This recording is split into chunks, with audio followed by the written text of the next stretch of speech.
Hai, saya Dwi Cahaya Delima, NPM saya 2302008.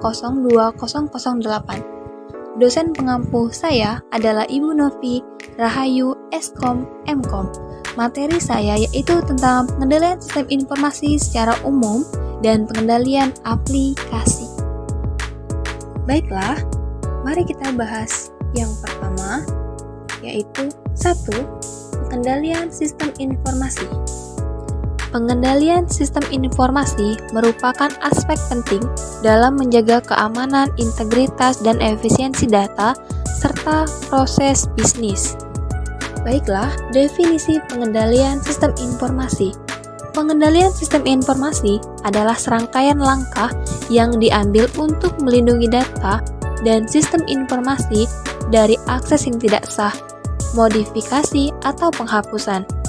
Yang pertama, menjaga integritas data, memastikan data akurat, lengkap, dan konsisten. Yang kedua, meningkatkan keamanan, melindungi data dari akses yang tidak sah. Yang ketiga, efisiensi proses bisnis, mempromosikan penggunaan sumber daya secara efisien dan efektif. Baiklah, kita akan membahas apa itu tujuan pengendalian sistem informasi. Tujuan utama pengendalian sistem informasi adalah untuk melindungi aset organisasi termasuk data, sistem, dan infrastruktur. Yang pertama, keamanan data. Melindungi data dari akses yang tidak sah, kerusakan, dan kehilangan. Yang kedua, integritas data. Memeriksa data akurat, lengkap, dan konsisten. Yang ketiga, ketersediaan data. Memastikan data dapat diakses ketika dibutuhkan. Yang keempat, kepatuhan. Memenuhi persyaratan hukum dan peraturan yang berlaku. Adapun beberapa komponen pengendali sistem informasi. Pengendalian sistem informasi terdiri dari beberapa komponen yang saling terkait dan bekerja bersama untuk mencapai tujuan yang diinginkan. 1. Kontrol akses. Membatasi akses ke data dan sistem berdasarkan peran dan hak pengguna. Yang kedua, kontrol jaringan. Melindungi jaringan dari serangan dan akses yang tidak sah. Yang ketiga, kontrol aplikasi. Memastikan aplikasi berfungsi sebagaimana mestinya dan aman dari serangan. Selanjutnya, teknik pengendalian sistem informasi. Teknik pengendalian sistem informasi digunakan untuk mengimplementasikan kontrol yang efektif dan mencapai tujuan keamanan. 1. Autentikasi. Memverifikasi identitas penggunaan sebelum memberikan akses sistem. Yang kedua, enkripsi.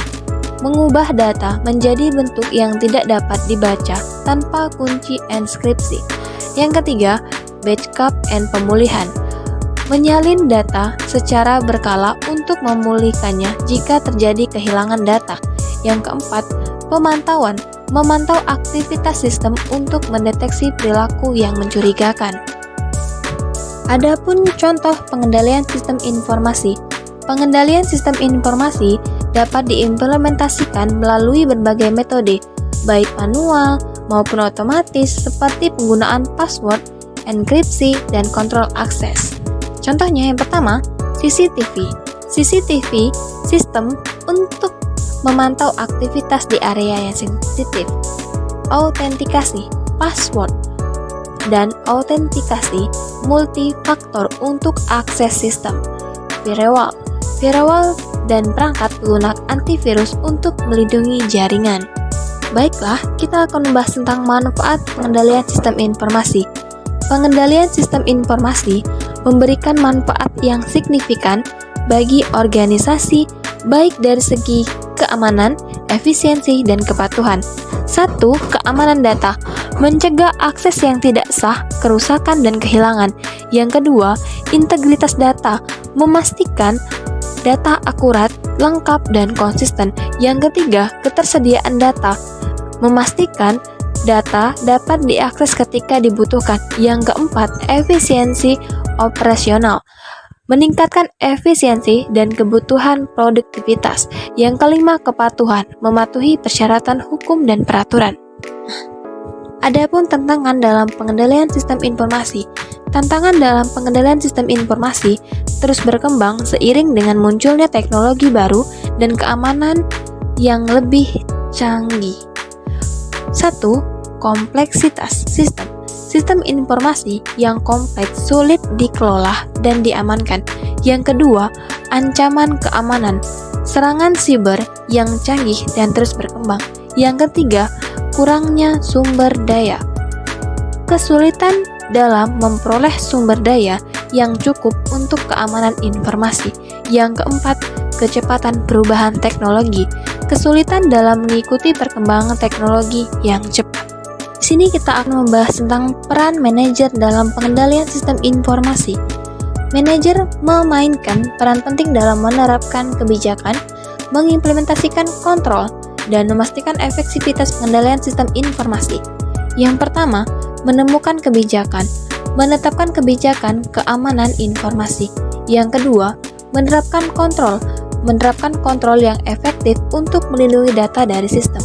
Yang ketiga, mendidik karyawan tentang pentingnya keamanan informasi. Yang keempat, memantau dan mengevaluasi aktivitas kontrol. Dapat kita simpulkan, pengendalian sistem informasi sangat penting untuk melindungi aset organisasi. 1. Meningkatkan kesadaran karyawan tentang pentingnya keamanan informasi. Yang kedua, memperkuat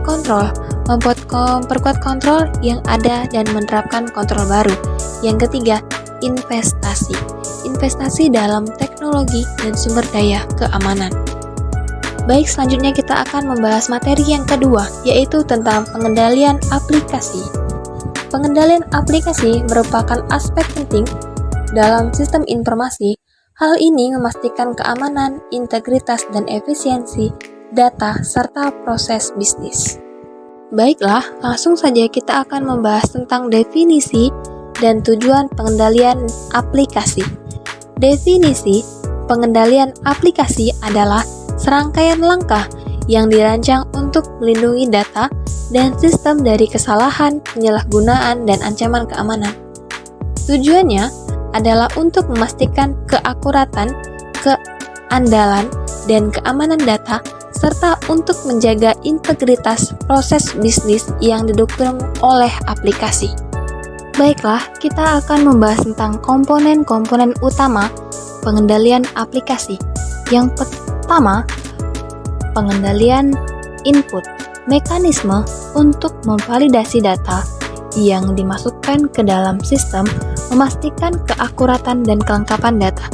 Yang kedua, pengendalian proses langkah-langkah yang diterapkan untuk memastikan bahwa data diproses secara akurat dan sesuai dengan aturan kerja yang telah ditetapkan.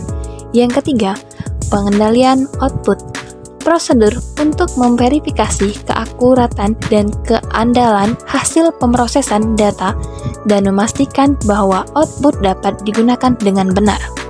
Baiklah, kita akan membahas tentang teknik pengendalian input dan output. Pengendalian input, validasi data, pembatasan akses, pemantauan input. Pengendalian output, verifikasi data, kontrol akses, pelacakan output. Adapun contoh pengendalian input, validasi data. Yang pertama, input data, penggunaan memasukkan data ke dalam aplikasi, misalnya nomor telepon atau alamat email. Yang kedua, validasi data. Sistem memeriksa data input untuk memastikan bahwa data tersebut memenuhi kriteria yang telah ditetapkan. Yang ketiga, pesan kesalahan. Jika validasi gagal, sistem menampilkan pesan kesalahan meminta penggunaan untuk mengoreksi input. Contoh pengendalian output pemrosesan laporan. Langkah dan deskripsi. Pemrosesan data, sistem mengolah data dan menghasilkan laporan. Verifikasi laporan. Tim internet memverifikasi keakuratan dan kendala data dalam laporan. Distribusi laporan. Laporan didistribusikan ke pihak yang berkepentingan dan kontrol akses yang ketat. Langkah-langkah implementasi pengendalian aplikasi. Yang pertama, analisis risiko. Identifikasi potensi ancaman dan kerentanan yang memungkinkan terjadinya pada aplikasi. Yang kedua, perancangan pengendalian. Mengembangkan strategi pengendalian yang sesuai untuk meminimalkan risiko yang diidentifikasi. Yang ketiga, implementasi pengendalian. Menerapkan pengendalian yang dirancang ke dalam aplikasi dan sistem terkait. Yang keempat, pemantauan dan evaluasi. Memantau aktivitas pengendalian yang diterapkan melakukan penyesuaian yang diperlukan. Baik, peran pengendalian aplikasi dalam manajemen risiko. Yang pertama, mencegah kerugian. Pengendalian aplikasi membantu mencegah kerugian finansial, kerusakan data, dan reputasi. Yang kedua, meningkatkan keamanan.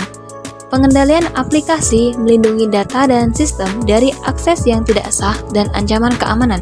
Yang ketiga, meningkatkan efisiensi. Pengendalian aplikasi membantu meningkatkan efisiensi proses bisnis dengan mengurangi kesalahan dan meningkatkan akurasi data. Adapun contoh pengendalian aplikasi dalam sistem keuangan. Yang pertama, validasi transaksi. Sistem memvalidasi dan transaksi seperti nomor rekening, jumlah transfer, dan tanda tangan digital. Autentik laporan keuangan. Sistem memungkinkan autentik internal dan eksternal untuk memverifikasi keakuratan dan integritas laporan keuangan. Baiklah, kesimpulan dan praktik terbaik pengendalian aplikasi. Kesimpulannya, pengendalian aplikasi sangat penting untuk menjaga keamanan, integritas, dan efisiensi data dan sistem informasi. Praktik terbaiknya penting untuk menerapkan pengendalian yang komprehensif, memonitornya secara berkala, dan memperbarui strategi pengendalian sesuai dengan perubahan kebutuhan dan resiko. Cukup sekian dan terima kasih.